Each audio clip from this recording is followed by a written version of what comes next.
High, good morning সবাই। Hello guys, সকালবেলা উঠে পড়েছি। সকাল সকাল উঠে কোথায় যাওয়া হচ্ছে? বিদায়। আমরা চলে এসেছিলাম বজবজ ফেরিঘাটে।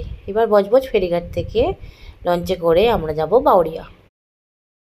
Hello guy. যেতে যেতে দেখলাম কি সুন্দর নৌকা করে বালি নিয়ে যাচ্ছে বা মাছ ধরতে বেরিয়েছে মাঝিরা। আচ্ছা ঠিক আছে। আমরা বাউরিয়া থেকে মেদিনীপুর গ্রামীণ ট্রেনে চলে গেলাম খিরাই। খিরাই স্টেশন থেকে নেমে কিছুটা হেঁটে যেতে হবে খিরাইয়ের মেন জায়গায়। খিরাইয়ে ঢুকেই উপর থেকে একটা ভিউ নিয়ে নিলাম। এরপরই প্রচণ্ড রকমের খিদে পেয়ে গেছিলো আমাদের, সেই জন্য আমরা ছোট্ট করে একটু খাওয়া দাওয়া সেরে নিলাম। অনেকেই পিকনিক করছিল আশেপাশে বিভিন্ন জায়গায়। আর এই ফুলের বাগানে বসে খাওয়ার মজাটাই আলাদা, চতুর্দিকে ফুল।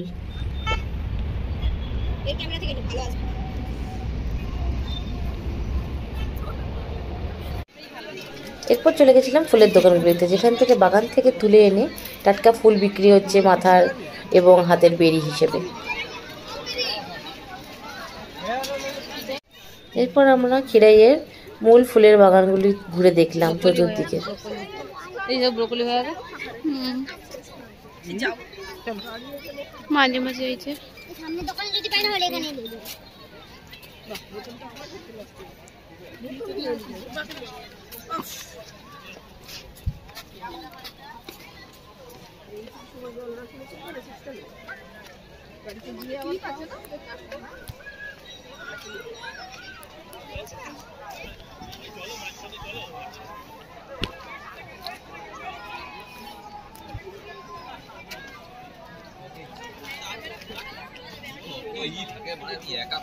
গোলাপগুলো কত করে?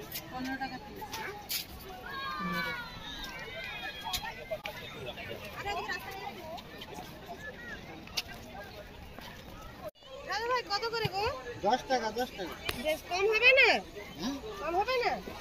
ওরে সালা না, তোমার জন্য ফ্রিতে আছে। আমার জন্য ফ্রি দাও।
চলো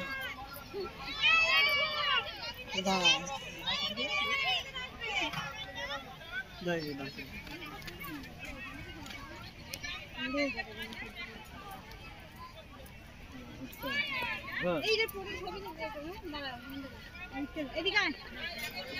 এই নাম্বারে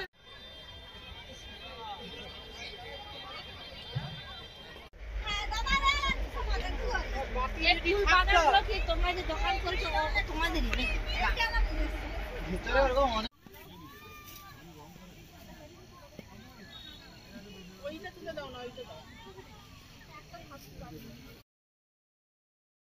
এই সেই খিরাইয়ের নদী, যার বর্তমান অবস্থা জল প্রায় শুকিয়েই এসেছে এবং এদিক থেকে ওদিক সবাই হেঁটে পারাপার করছে।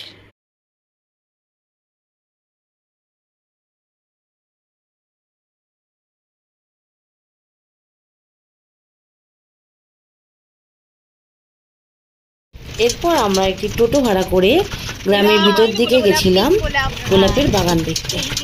এরকম গোলাপ গাছ